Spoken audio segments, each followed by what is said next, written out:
Le 26 mai 2006, sur le versant nord du mont Everest, Daniel Mazur, un guide de montagne, fut confronté à une décision de vie ou de mort. Il était en train d'escalader le sommet de l'Everest lorsque lui et son groupe furent témoins d'une scène des plus inhabituelles.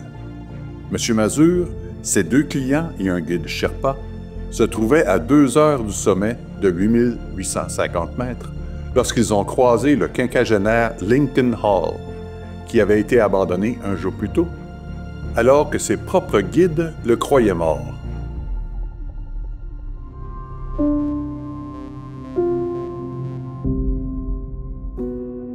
J'étais stupéfait de voir un homme sans gants, tête nue, sans bouteille d'oxygène et sans sac de couchage, assis là, au lever du soleil à 8600 mètres d'altitude, déclara M. Mazur. À seulement 2 heures du sommet du monde, ils ont trouvé un homme assis là, dans l'un des endroits les plus inhospitaliers de notre planète. Quel choix s'offrait à M. Mazur? Aider Lincoln Hall et sauver la vie d'un homme, ou ignorer la détresse d'un autre être humain pour sauver son propre but, atteindre le sommet. Après des mois de préparation, des milliers de dollars dépensés et un vol à l'autre bout du monde, ce projet avait nécessité beaucoup d'investissements. Tous les aléas de l'alpinisme, la météo, les risques pour la santé et même la mort, il les avait affrontés et surmontés. Et maintenant, si près du but, allait-il y renoncer? La tentation de se défiler et d'abandonner Lincoln Hall existait-elle? Oui, d'autres l'ont fait. Pendant que l'équipe de M. Mazur était occupée à aider M. Hall, 2 alpinistes passèrent près d'eux en direction du sommet. Je ne sais pas pourquoi ils n'ont pas voulu s'arrêter pour aider, a dit M. Mazur. Si un jour je me retrouve dans cet état et que quelqu'un passe près de moi, j'espère que ce sera quelqu'un comme moi.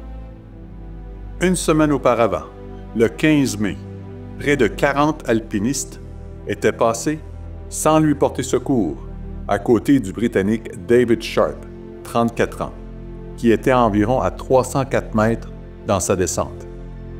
Il est mort. Nous ne sommes pas tous en train d'escalader l'Everest. Mais que sommes-nous prêts à sacrifier pour un voisin, un ami ou les membres de notre famille dans le besoin? Daniel Mazur a été un véritable ami pour ce grimpeur solitaire, effrayé et mourant, là-haut sur les pentes de l'Everest. Nous devrions regarder autour de nous pour voir qui a besoin de nous, qui nous pouvons servir et aider. Daniel Mazur a-t-il eu des regrets d'avoir renoncé au sommet pour sauver M. Lincoln Hall? Comme il l'a déclaré dans la conclusion de l'article, nous avons tous regardé le sommet, puis nous sommes revenus. Nous avons tous convenu que nous n'avions pas le choix.